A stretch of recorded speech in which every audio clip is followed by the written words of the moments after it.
For the upper body demonstration, we're going to be performing the barbell floor press. The barbell floor press is going to work our pectorals, our triceps, and our shoulders. The MORR equipment we will be wearing today is going to be the punch belt. The punch belt has adjustments for girth around the waist, as well as the ability to lengthen or shorten where the resistance comes in with these little tabs on the back of the belt. To don the belt, we want to make sure these black tabs are up. We're going to put it around our waist. A little higher here for what we're going to be doing today with the floor press. Get it cinched just how we need it. Next, we're going to put each shackle cuff on.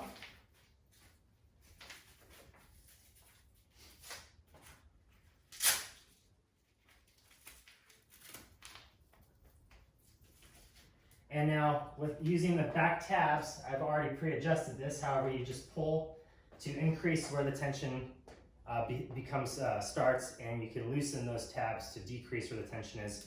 For this movement today, I want to be able to punch about 2 inches pretty freely, and then start to get the resistance to the remainder of the drive there.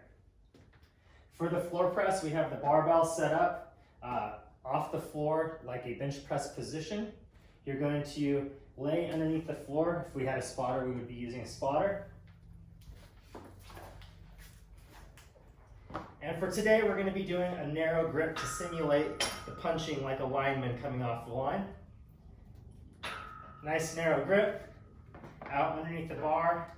You're going to unrack the bar, bring those elbows down till they touch, drive and punch.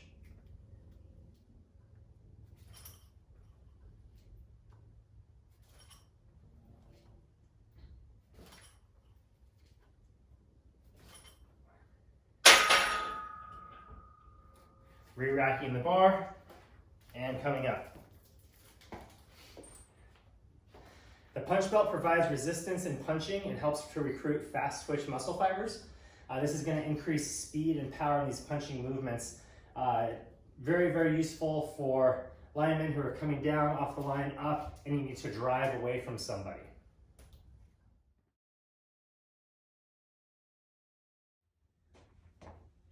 For the lower body demonstration, we're going to be performing the barbell deadlift. We're going to be doing this in a conventional stance. The deadlift works your quadriceps, glutes, hamstrings, erectors, your lats, rhomboids, abdominals. It's really just a full body power and strength developing exercise. During the movement, we're going to be using the long resistance band as well as this double-ended belt. I have an anchoring point back here, which could be anything for me here at home. This is a 100-pound dumbbell. And what we're going to do is just wrap this cord around that dumbbell and connect each of the ends to one of these D-rings on either side here.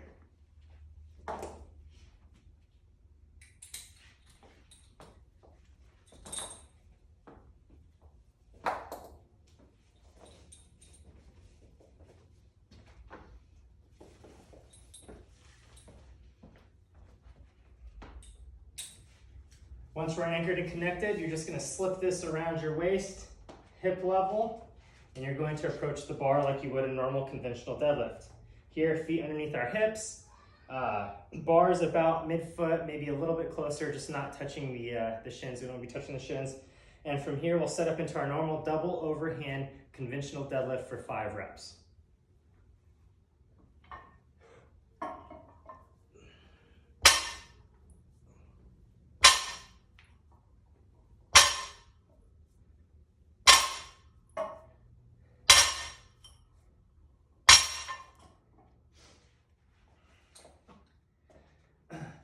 By adding the MORR resistance bands with the belt around the waist here, we're increasing that last little bit of drive. Some athletes and some lifters have a hard time getting their hips open, finishing squats and finishing deadlifts. This helps to reinforce that. It also helps to develop speed and power, jumping, kicking, all of those movements that come from the hips, from your posterior chain. This really helps to increase a little bit of extra power right there in the end. There's another variation we could do. We could use the short cord off of the shackles and accompanied with the 360 belt.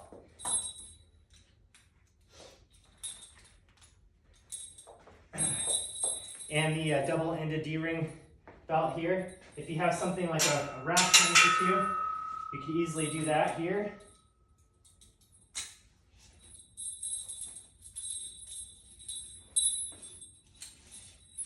Anchoring all the way around and just sliding this in around your hips, approaching your bar, and performing the same maneuver here as well.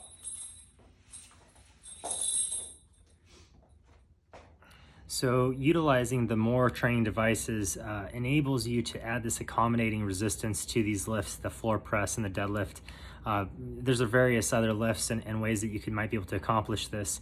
But one of the benefits of this resistance is it allows the athlete or the lifter more time under tension. Those muscles are going to be under tension for a longer duration throughout the lift.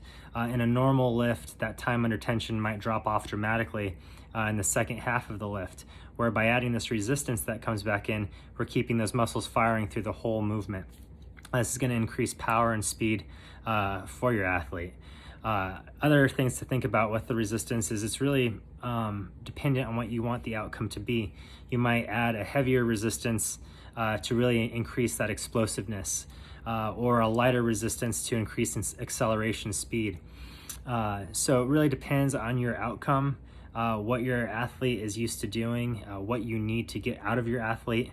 The ability to use these devices and perform the movements as they would be naturally performed is also a key component to the ability to not impede any movements. You're not putting something on that makes them move in an abnormal way.